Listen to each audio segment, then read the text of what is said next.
नमस्कार मेरे प्यारे मित्रों, आपका बहुत बहुत स्वागत है आपके अपने YouTube चैनल सक्सेस क्लासेस पे। और मैं एक बार फिर से बायोलॉजी के इंपॉर्टेंट क्वेश्चंस के साथ हाजिर हूँ। साथियों, अगर आप बीएससी नर्सिंग, पैरामेडिकल या फार्मेसी जैसे एंट्रेंस एग्जाम की तैयारी कर रहे हो तो ये क्वेश्चंस आपके लिए रामबाण साबित होने वाले हैं। जैसा कि स्क्रीन पर आपको फर्स्ट क्वेश्चन नजर आ रहा होगा मेरे प्यारे मित्रों, सबसे विशाल जीवित स्तनपायी है। तो यहाँ पे आपको बताना है कि सबसे विशाल जीवित स्तनपायी है। चारों ऑप्शन आपके सामने आपको नजर आ रहे होंगे। ऑप्शन ए हाथी, ऑप्शन बी मनुष्य, ऑप्शन सी नीली वैल या फिर ऊंट। चारों ऑप्शनों को देख लीजिए और उसके बाद में करेक्ट आंसर मेरे प्यारे बताइए कि सबसे विशाल जीवित स्तनपायी कौन है। तो यहाँ पे करेक्ट आंसर आपने चॉइस कर लिया होगा। मैं आपको बता देता हूँ कि सबसे विशाल जीवित स्तनपायी है वो है नीली वैल। आपका करेक्ट हो जाएगा। इसे नीली वैल या ब्लू वैल भी आप बोल सकते हैं। नेक्स्ट क्वेश्चन की ओर बढ़ते हैं। नेक्स्ट क्वेश्चन पहुंच चुका आपकी स्क्रीन पर। निम्नलिखित में से कौन सी मध्य विटामिन है। तो आपको बताना है कि निम्नलिखित में से कौन सी मध्य विटामिन के अंतर्गत आती है। कैरोटीन, इंसुलिन, रिबोफ्लेविन या इनमें से कोई नहीं। चारों ऑप्शनों को देख लीजिए और अपना करेक्ट आंसर है जो चॉइस करके टिक कर दीजिए। तो यहाँ पे आपका करेक्ट आंसर हो जाएगा मेरे प्यारे मित्रों, रिबोफ्लेविन है जो मध्य विटामिन में आती है। नेक्स्ट क्वेश्चन की ओर बढ़ते हैं। एचआईवी द्वारा होने वाला रोग है। तो आपको चारों ऑप्शन देख लीजिए और बताना है कि human immuno deficiency virus HIV की फुल फॉर्म है के द्वारा होने वाला रोग कौन सा है। कैंसर, क्षय रोग, आंतसंक रोग या इनमें से कोई नहीं। तो आपको एक बात याद आ रही होगी कि एचआईवी के द्वारा तो एड्स रोग होता है और एड्स का तो यहाँ पे कोई विकल्प भी दे नहीं रखा है। तो आपको यहाँ पे दे रखा है, आप सोच लीजिए कि एचआईवी के द्वारा कौन सा रोग होता है। तो यहाँ पे आपका करेक्ट आंसर हो जाएगा आंतसंक रोग। आंतसंक रोग है जिसे एड्स रोग भी कहते हैं। नेक्स्ट क्वेश्चन की ओर बढ़ते हैं। तितली की आंखें हैं जो रात को क्यों चमकती हैं। तो जो तितली होती है उसकी रात में आंखें चमकने का कारण क्या है। विशेष लेंस के कारण, टेपिटम लूसिडम के कारण, जीन प्रभाव के कारण या इनमें से कोई नहीं। तो देख लीजिए चारों ऑप्शनों को।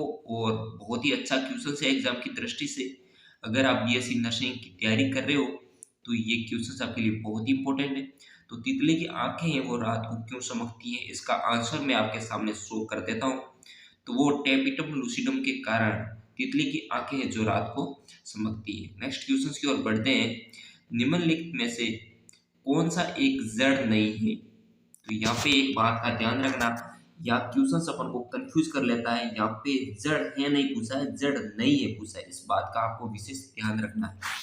तो निम्नलिखित में से कौन सा एक जड़ नहीं है। शकरकंद, मूली, आलू, गाजर। चार ऑप्शनों को आपने सुन लिया होगा और देख लिया होगा। तो यहाँ पे आपका करेक्ट आंसर आपने चॉइस करके कमेंट बॉक्स में दे दिया होगा। तो यहाँ पे आपका करेक्ट आंसर हो जाएगा आलू। आलू है जो एक प्रकार का जड़ नहीं है। नेक्स्ट क्वेश्चन की ओर बढ़ते हैं। निम्नलिखित हार्मोन में किसमें आयोडीन होता है। तो यहाँ पे चारों आपके सामने ऑप्शन दे रखे हैं और आपको बताना है कि किसके अंदर आयोडीन होता है। Option A thyroxine, adrenaline, insulin या टेस्टोस्टेरोन। तो आयोडीन होता है वो किसके अंदर होता है। चारों विकल्प को देख के आप कमेंट बॉक्स में इसका करेक्ट आंसर दीजिए। तो मैं आपके सामने इसका करेक्ट आंसर है जो शो कर देता हूँ। यानी आयोडीन होता है वो थायरोक्सिन के अंदर होता है। ऑप्शन ए आपका करेक्ट हो जाएगा। नेक्स्ट क्वेश्चन की ओर बढ़ते हैं। निम्नलिखित में से कौन सा प्राणी स्तनधारी नहीं है। देखो बार बार ये क्वेश्चन अपन को कंफ्यूज कर रहा है। यहाँ पर भी नहीं है का पूछा है। तो आप क्या करते हो, जल्दबाजी के अंदर स्तनधारी है करके आप गलत आंसर दे के आ जाते हो। तो यहाँ पे क्वेश्चन पूछा गया है कि निम्नलिखित में से कौन सा प्राणी स्तनधारी नहीं है। मछली, मनुष्य, व्हेल या चमगादड़। तो यहाँ पे आपका करेक्ट आंसर क्या हो जाएगा, वो हो जाएगा, आपने चॉइस कर लिया होगा। तो यहाँ पे आपका करेक्ट आंसर हो जाएगा, वो हो जाएगा मछली है जो स्तनधारी नहीं है। ठीक है। नेक्स्ट क्वेश्चन की ओर बढ़ते हैं। कोशिका विभाजन में मदद करने वाला पादप हार्मोन है। तो कोशिका के जो विभाजन में मदद करने वाला पादप हार्मोन कौन सा हो जाएगा। एब्सिसिक एसिड, जिब्रेलिन, साइटोकाइनिन या इनमें से कोई नहीं।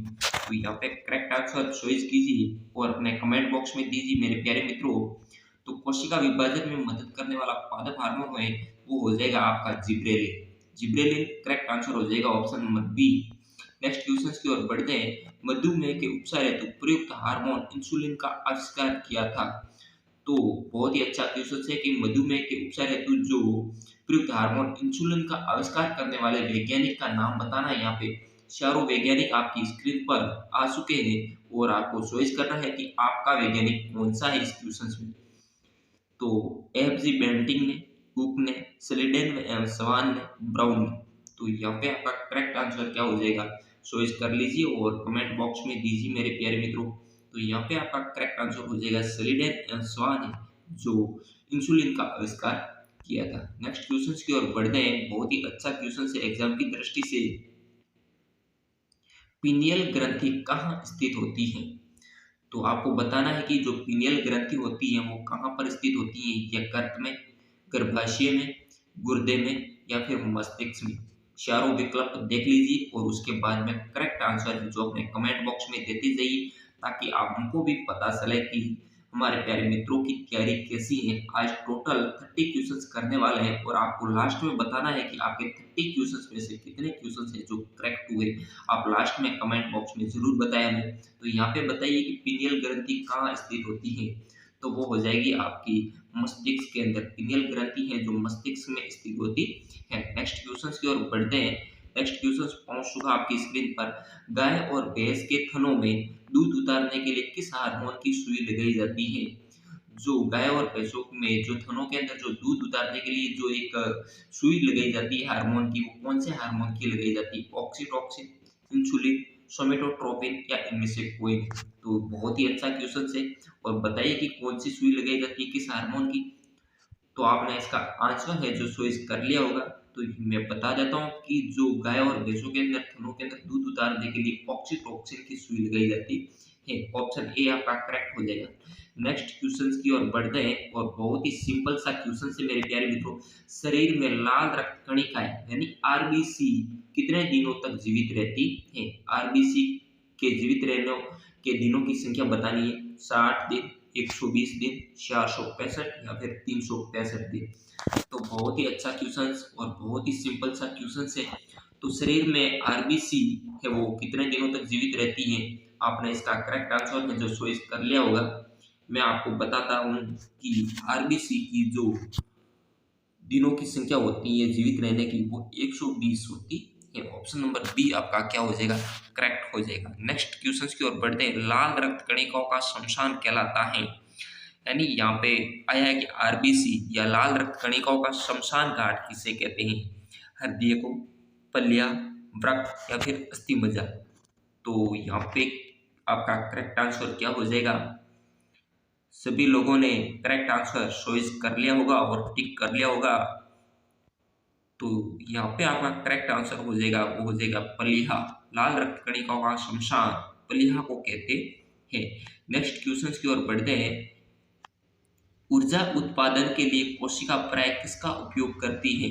ऊर्जा उत्पादन के लिए कोशिका है वो प्राय किसका उपयोग करती है? अमीनो अम्ल का, ग्लूकोज, वसामर, या सुक्रोज। तो इसका करेक्ट आंसर आप चॉइस कर लीजिए। मैं आपको थोड़ा सा वक्त दे देता हूँ इन क्वेश्चंस को समझने और विकल्प को पढ़ने का। तो आपने चॉइस कर लिया होगा इसका करेक्ट आंसर। तो कमेंट बॉक्स में दे दीजिए कि ऊर्जा उत्पादन के लिए किसका प्रयोग किया जाता है, किसका उपयोग किया जाता है। तो मैं इसको चॉइस इसका आंसर शो कर देता हूँ, यानी ग्लूकोज का उपयोग किया जाता है। ऑप्शन बी आपका करेक्ट हो जाएगा। नेक्स्ट क्वेश्चन की ओर बढ़ते हैं। बहुत ही अच्छा क्वेश्चन है। मांसपेशियों का अध्ययन करते हैं, यानी जो मांसपेशियों का अध्ययन है उसको क्या कहते हैं? मायोलॉजी में, एस्ट्रोलॉजी में, माइकोलॉजी में, या इनमें से कोई नहीं। तो मांसपेशियों का अध्ययन कहाँ पर करते हैं? करेक्ट आंसर चॉइस कर लीजिए। उसके बाद मैं आपको इसका करेक्ट आंसर है जो शो कर देता हूँ। मांसपेशियों का अध्ययन है वो कहाँ पर करते हैं? चॉइस कर लिया होगा आप सभी भाई और बहनों ने। तो यहाँ पे करेक्ट आंसर हो जाएगा मायोलॉजी में। मांसपेशियों का अध्ययन मायोलॉजी में करते हैं। नेक्स्ट क्वेश्चन आपकी स्क्रीन पर पहुंच चुका है। व्हेल के हृदय में कितने चैम्बर होते हैं? यानी कि व्हेल के हृदय में कितने कपाट होते हैं या कितने चैम्बर होते हैं आपको बताना है। 2, 3, 4 या फिर 1। तो इसका करेक्ट आंसर चॉइस कर लीजिए और कमेंट बॉक्स में दीजिए। बहुत ही अच्छा क्वेश्चन है। व्हेल के हृदय में कितने चैम्बर होते हैं? तो इसका करेक्ट आंसर मैं आपके सामने शो कर देता हूँ। व्हेल के हड्डी में 4 चैम्बर होते हैं। नेक्स्ट क्वेश्चन की ओर बढ़ते हैं। एथलीट फुट नामक बीमारी किससे उत्पन्न होती है? जो एथलीट फुट बीमारी है वो किससे उत्पन्न होती है? जीवाणु से, निमेटोड, प्रोटोजोआ या फिर कवक? चारों ऑप्शनों को देख लीजिए और इसका करेक्ट आंसर बताइए मेरे प्यारे मित्रों। तो एथलीट फुट नामक बीमारी है वो किससे होती है? आपने चॉइस कर लिया होगा करेक्ट आंसर और कमेंट बॉक्स में दे दीजिए मेरे प्यारे मित्रों। तो यहाँ पे आपका करेक्ट आंसर हो जाएगा कवक। एथलीट फुट नामक बीमारी है वो कवक से होती है। नेक्स्ट क्वेश्चन की ओर बढ़ते हैं। प्रथम प्रखनली शिशु का नाम था। तो यहाँ पे आपको बताना है कि जो प्रथम प्रखनली शिशु था उसका नाम क्या था? आस्था, लुइस, डोली या इंदिरा? तो यहाँ पे आपका करेक्ट आंसर क्या हो जाएगा? आपने चॉइस कर लिया होगा यहाँ पे करेक्ट आंसर को मैं आपके सामने शो कर देता हूँ। प्रथम प्रखनली शिशु का नाम था वो था लुइस। नेक्स्ट क्वेश्चन की ओर बढ़ते हैं। बिल्ली की आंखें रात में क्यों चमकती हैं? तो बिल्ली की आंखें जो रात में चमकने का कारण क्या है? विशेष लेंस के कारण, स्पष्ट कारण ज्ञात नहीं है, या जीन प्रभाव के कारण, एपिटम लूसिडम के कारण? तो चारों ऑप्शन में से करेक्ट आंसर क्या हो जाएगा? ऐसा सेम क्वेश्चन पीछे भी आया था और उसका आंसर था टेपिटम लूसिडम के कारण। तो भी बिल्ली की आंखें भी रात को टेपिटम लूसिडम के कारण चमकती है। ऑप्शन डी आपका क्या हो जाएगा? करेक्ट हो जाएगा। नेक्स्ट क्वेश्चन की ओर बढ़ते हैं। नेक्स्ट क्वेश्चन पहुंच चुका आपकी स्क्रीन पर, तो देख लीजिए। यदि माता पिता में से एक का रुधिर वर्ग ए बी है और दूसरे का ओ है तो उनके बच्चे का संभावित रुधिर वर्ग होगा। यानी माता पिता दोनों में से एक का तो ए बी है और एक का ओ है, तो उसके बच्चे के अंदर रुधिर वर्ग क्या होगा? ए या बी, ए या बी या ओ, ए या ए बी या ओ, ए बी, ए बी या सी? तो यहाँ पे करेक्ट आंसर क्या हो जाएगा? वो हो जाएगा आपका ऑप्शन नंबर ए, यानी ए या बी दोनों में से कोई एक हो सकता है। नेक्स्ट क्वेश्चन की ओर बढ़ते हैं। पेसिस रोग के लिए उत्तरदायी प्रोटोजोआ है। तो पेसिस रोग के लिए कौन सा प्रोटोजोआ है जो उत्तरदायी है? एंड अमीबा, ट्रिपेनोसोमा, अमीबा या इनमें से कोई नहीं? तो पेसिस रोग होता है वो किस प्रकार के प्रोटोजोआ से होता है? चारों ऑप्शनों को देख लीजिए और करेक्ट आंसर चॉइस कर लीजिए।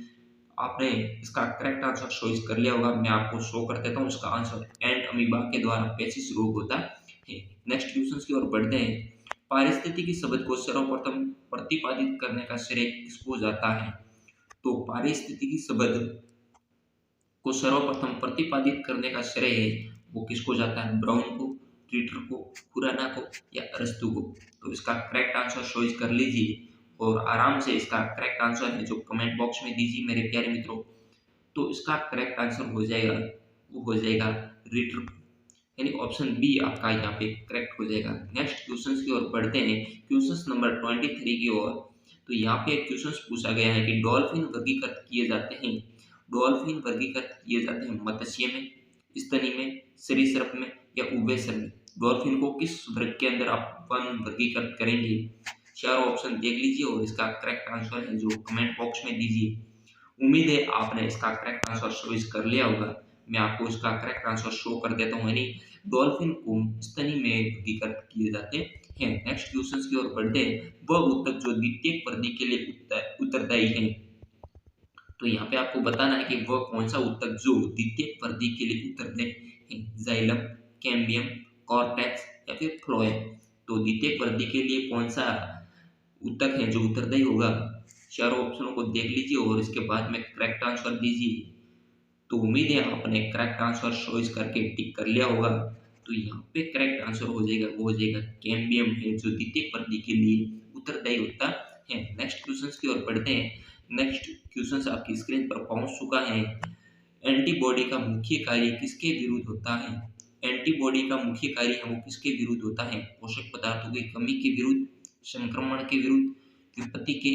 इनमें से कोई नहीं। जो एंटीबॉडी है वो हमारे शरीर के अंदर काम करती है वो किसके विरुद्ध काम करती है? तो यहाँ पे इसका करेक्ट आंसर आपने चॉइस कर लिया होगा, मैं आपके सामने शो कर देता हूँ इसका करेक्ट आंसर। यानी वो संक्रमण, इन बीमारियों से लड़ने की क्षमता रखता है। हमारे शरीर की एंटीबॉडी है जो बीमारियों से लड़ने की उसके विरुद्ध कार्य करता है। नेक्स्ट क्वेश्चन की ओर बढ़ते हैं। नेक्स्ट क्वेश्चन पहुंच चुका आपकी स्क्रीन पर। वह पक्षी जो अपने शत्रु से बचाव के लिए अपना सिर रेत के अंदर कर लेता है, वो कौन सा पक्षी है जो अपने शत्रु से बचाव के लिए अपना सिर है वो रेत के अंदर दसा देता है, उसके अंदर कर लेता है। सैंड पाइपर, एमो, शुतुरमुर्ग या कीवी। तो यहाँ पे करेक्ट आंसर क्या हो जाएगा? बहुत ही अच्छा क्वेश्चन है और इंटरेस्टिंग क्वेश्चन है, बहुत ही अच्छा क्वेश्चन है। सभी लोगों ने चॉइस कर लिया होगा इसका करेक्ट आंसर। तो मैं आपको बता देता हूँ कि वो पक्षी है शुतुरमुर्ग, है जो शत्रुओं से बचाव के लिए अपना सिर है वो रेत के अंदर दसा देता है। ये शुतुरमुर्ग करेक्ट हो जाएगा। नेक्स्ट क्वेश्चन की ओर बढ़ते हैं। जब कोई बाहरी पदार्थ मानव शरीर प्रणाली में प्रविष्ट होता है तो प्रतिक्रिया कौन प्रारंभ करता है? जब कोई बाहरी पदार्थ है वो मानव रुधिर प्रणाली में जो प्रविष्ट करता है तो हमारे शरीर की कौन सी क्रिया है जो प्रतिक्रिया प्रारंभ कर देगा? डब्ल्यूबीसी, आरबीसी, जीवदर्दी या पट्टिकाणु। तो यहाँ पे आपका करेक्ट आंसर क्या हो जाएगा? वो हो जाएगा, आपने चॉइस कर लिया होगा और मैं आपको बता देता हूँ इसका करेक्ट आंसर हो जाएगा डब्ल्यूबीसी है, जो उससे प्रतिक्रिया लड़ाई करने के लिए आगे आएगा। केंद्रक विहीन लाल रुधिराणु किसमें होते हैं? जो केंद्रक विहीन लाल रुधिराणु होते हैं वो किसके अंदर होते हैं? सरीसृप के अंदर, स्तनी में, एम्फीबिया में या फिर पक्षी में। तो केंद्रक विहीन आरबीसी कहे या कुछ भी कहे, तो सरीसृप, स्तनी, एम्फीबिया, पक्षी में से आपका करेक्ट आंसर क्या हो जाएगा? आपने चॉइस कर लिया होगा। मैं आपको थोड़ा सा वक्त देता हूँ आंसर है जो कमेंट बॉक्स में देने का।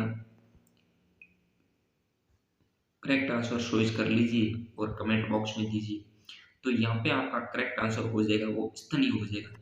स्तनियों के अंदर केंद्रक विहीन लाल रुधिराणु होते हैं। नेक्स्ट क्वेश्चन की ओर बढ़ते हैं। कौन सा ग्रंथि इंसुलिन निस्तारण के लिए उत्तरदायी है? तो कौन सी ग्रंथि है जो इंसुलिन निस्तारण के लिए उत्तरदायी हो जाएगी? अग्नाशी, पिनियल, थाइमस या इनमें से कोई नहीं? करेक्ट आंसर चॉइस कीजिए मेरे प्यारे मित्रों और कमेंट बॉक्स में दीजिए। तो यहाँ पे आपका करेक्ट आंसर हो जाएगा, वो हो जाएगा अग्नाशी है, जो इंसुलिन निस्तारण के लिए उत्तरदायी है। और आज का लास्ट एंड अंतिम क्वेश्चन आपकी स्क्रीन पर पहुंच रहा है। मानव त्वचा का रंग बनता है, जो मानव त्वचा का जो रंग होता है वो किसके कारण होता है? हीमोग्लोबिन से, मेलानिन से, एड्रिनलिन से और इंसुलिन से। बहुत ही सिंपल सा क्वेश्चन है, लास्ट क्वेश्चन।